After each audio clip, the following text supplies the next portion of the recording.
तो अपनी पिछली वीडियो में मैंने CNN के बारे में समझाया था, इस वीडियो में RN समझते हैं। तो RN का ये सिंपल डायग्राम दिख रहा है, इससे सब समझ में आ जाएगा। तो इसमें क्या हो रहा है, इसमें आपको लेफ्ट साइड में RN का एक फोल्डेड ब्लॉक दिखाई दे रहा है और राइट साइड में उसको चेन करके ओपन कर दिया है।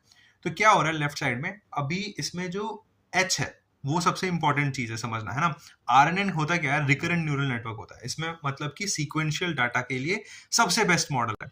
और सबसे बेस्ट क्यों बोल दिया, क्योंकि इसमें हिडन स्टेट जैसा मेमोरी स्टोरेज का फंडा होता है, इस वजह से। तो ये प्रीवियस मेमोरी याद करके रखता है, ये इसका फायदा है।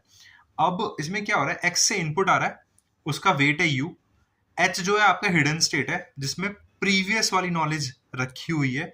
और डब्ल्यू जो है वो आपका वेट है जो आउटपुट में जा रहा है, आउटपुट क्या है एल।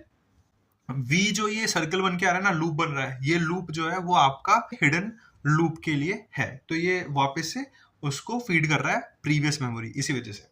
ठीक, अब इसे अनफोल्ड करके देखते हैं। अनफोल्ड में क्या हो रहा है अभी समझना है। एच टी जो आपका दिखा हुआ है ना, एच टी जो है वो आपका करंट स्टेट है। तो करंट स्टेट प्रीवियस स्टेट से एच टी माइनस वन से हिडन स्टेट के, उससे वो मेमोरी, और उस मेमोरी को वो एच टी वन में पास करता है, H T plus one, and then ऐसी प्लस प्लस आगे बढ़ता रहता है।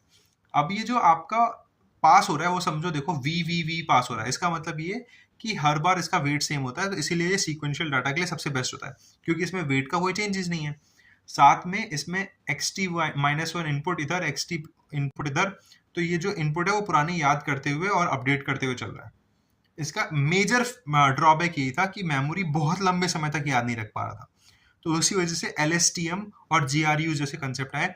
LSTM किसी और वीडियो में, पर RNN समझना बहुत जरूरी है, क्योंकि RNN जो है वो बहुत ही बेसिक यूनिट है। अगर आप टाइम सीरीज डाटा या फिर वर्ड प्रोसेसिंग या फिर म्यूजिक जनरेशन या किसी और तरीके का चैट बॉट कैसा भी काम कर रहे हो, तो RNN जो है वो बेसिक अंडरस्टैंडिंग के लिए काम आता है।